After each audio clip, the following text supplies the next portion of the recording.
Why did Nathan Drake cross the road? Because the other side was Uncharted.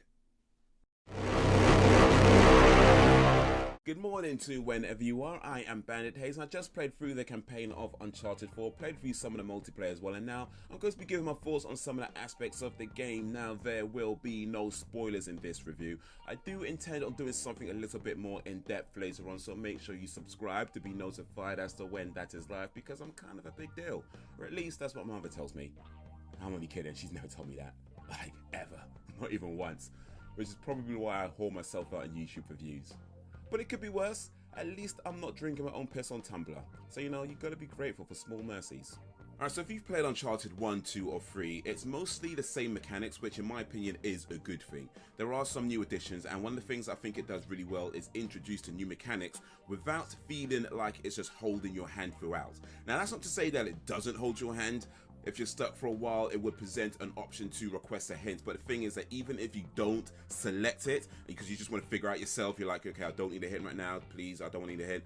You don't select it, it would still give you the hint anyway. And for a game where figuring things out plays an important role, that is very annoying. You know, it gets to a point where it's just like, give me a clue again. What, a clue? Give me another clue. I dare you. I double dare you, mother. Give me one more goddamn clue. But it still keeps giving you clues, and then you're just like, what, y'all finished or y'all done? You know, and other times you might find that you're stuck for just absolutely freaking ages, and you're practically begging for a clue at that point, but it won't give you one. Like previous games, there's a mix of stealth and action. Action sequences are epic. Now, if you saw the gameplay that they showed at E3 2015, and like myself, thought it was just maybe a little bit lackluster, all I'm going to say about that section is this. Yes, it is in the game. No, it is not lackluster. It's pretty awesome, actually.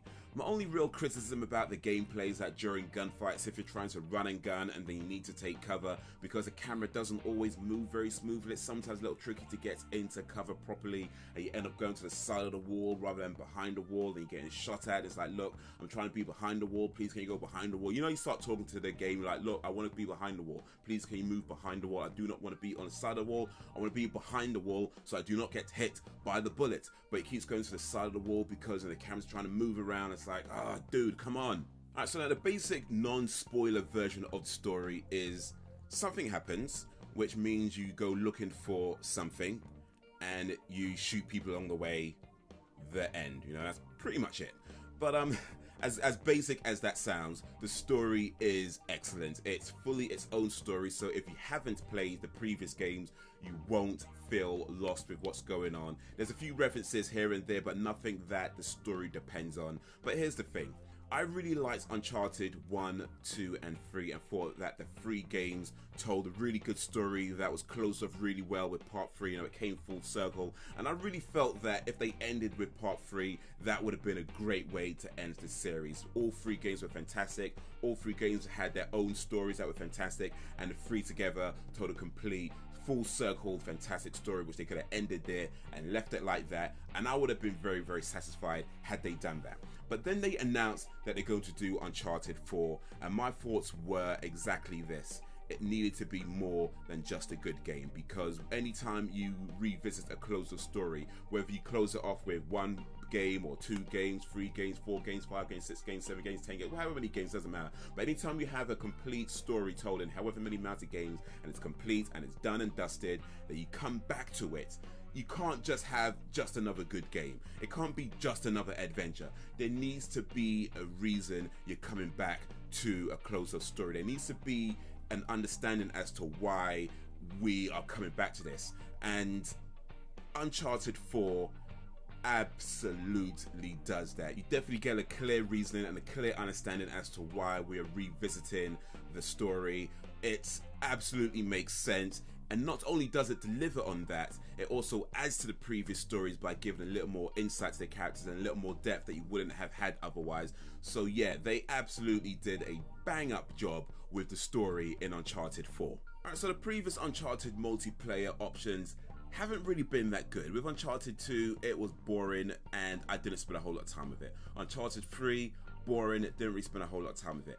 even with The Last of Us, I felt the multiplayer was lame and uninspired. And the only reason why I spent a long time on The Last of Us multiplayer is because I was trying to get the trophy, and the trophy took absolutely ages to get. But I just got so bored of it in the end and it didn't really bother. So I wasn't expecting much from the multiplayer with this. Even when they did the beta, I decided not to take part in it because I thought, you know, I don't even care about the multiplayer. I really don't. I just care about the story. As long as it's got a good story, I'm happy. That's all I care about. But of course, you know, you get the game, I spent money on the game, I'm going to play the multiplayer because I want to get my money's worth, you know what I mean? I'm not going to spend money on something and not do all I can do with it, you know what I mean? I'm gonna want to get as much out of it as I possibly can. So I played the multiplayer, but not expecting it to be any good. And perhaps that's part of the reason why it was actually pretty good. I was quite pleasantly surprised with the multiplayer in this. I felt it was quite solid. It wasn't brilliant. I don't think it was the best thing ever, but it's certainly a lot better than the previous attempts at the multiplayer. There's clearly been a lot more time and effort and energy put into the experience. The different multiplayer modes feel like it's an extension of the core game rather than just a tacked-on mode that just happens to look like the core game. So it is definitely a worthwhile inclusion to the Uncharted package. So this is going to be, according to Naughty Dog, the last ever Uncharted game ever, forever, ever. You know, this is going to be the last game ever. At least that's what they're saying now. But let's be real. Final Fantasy was supposed to be the last game that Square ever did. And well, it wasn't by a long shot. So that's what they're saying now. Whether it is actually the last ever Uncharted game, that just waits to be seen. But if this is going to be the last Uncharted game ever, forever, ever, then it is going out on a major high. It's not a perfect game. There are some issues with it, but overall, fantastic experience. Totally worth it. Neil Druckmann and his team did an excellent job with this game. Definitely worth getting. If you're an Uncharted fan, then well, you probably got it already actually. But if you're not, then this is a good place to start. Highly recommend it. It is an absolutely superb game. But not impressed with the 5 GB day one patch. I mean, come on guys, get it together. And that is what I think of Uncharted 4: A Thief's End. What do you think? Raiders of the Lost Ark or Kingdom of the Crystal Skull? Let me know down below. If you liked this video, give it a like and share it amongst your friends. If you did not like it, then give it a dislike and share it amongst your enemies. Either way, let me know your reasons in the comments. Subscribe if you have not already. Thank you for watching, and until whenever, if ever, seek Parvis Magna.